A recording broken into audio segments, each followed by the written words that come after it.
reached the trail, he dug with his toes in the dust until he'd obliterated a section of the hated tracks.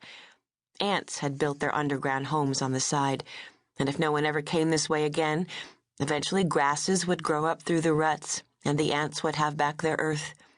Rabbits would once again build their homes on this spot. Deer would graze undisturbed, and the children of the Chumash would again play their games of shinny and peon.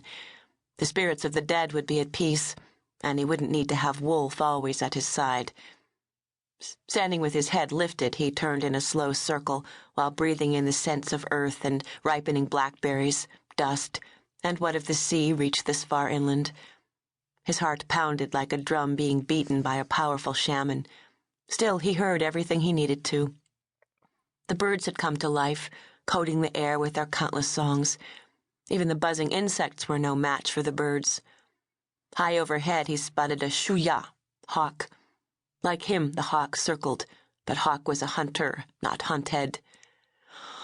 Wolf, hear my prayer. I do not fear death. My life is nothing if my people are safe. But I have a son. If I am not there to show him the way to manhood, he will need you. Thoughts of the child who had remained behind with his mother softened Black Wolf, and for a moment nothing else mattered. For Fox Running, life was discovery and freedom. He didn't yet know what the enemy had stolen from the people. I make you a promise, my son. When you know to remain silent, I will show you Humcock and where the deer sleep. Teach you to listen for Wolf's howling, so Wolf's courage becomes yours.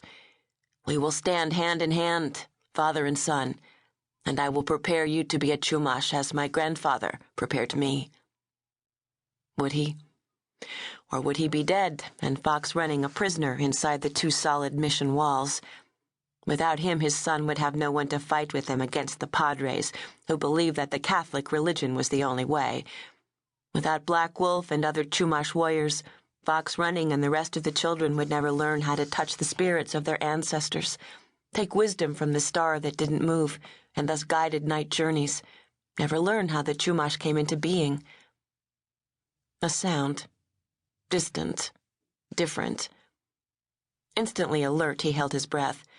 It was a rumbling, and yet more than that. Squeaking. Although he continued to listen for several more minutes, he already knew that wagons and horses or mules were heading his way.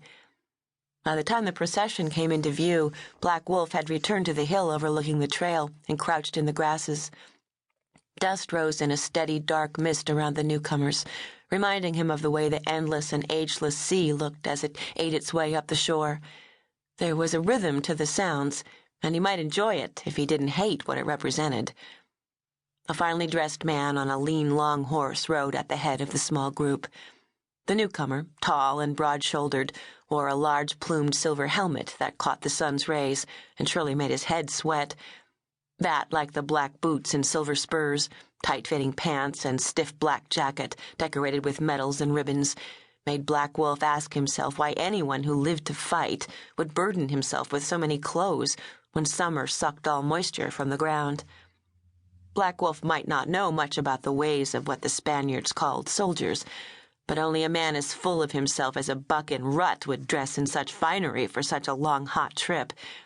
Maybe the others wouldn't obey him unless he presented himself as a powerful leader. There were 2 wagons filled with belongings and driven by 2 leather jackets who looked as if they'd been left out in the sun to dry like discarded hide. The mules plodded with their heads down despite the men's attempts to hurry them. Maybe the Spanish were trying to reach La Purísima before the worst of the heat sapped them. If so, they wouldn't make it. Although he wanted to turn his back on the sight, wanted to face the mountain Senac and think about nothing except how clean and pure the peaks looked when winter snow shielded them, he forced himself to take in everything. Not all were men. The sight of 2 females compelled him to slip closer. If the leather jackets had Indian women among them, he had no doubt of what they would be used for. This time he wouldn't stop until he'd spilled every drop of the men's blood. This time he wouldn't allow his anger and outrage to blind him to the need for caution. No, he soon concluded, the women weren't prisoners. They rode handsome, strong horses adorned with ornate saddles and bridles. The heavier of the two was dressed in layers of black. To keep listening to this audiobook, I've left you a link in the description so you can do it, at no cost thanks to Audible's 30-day free trial.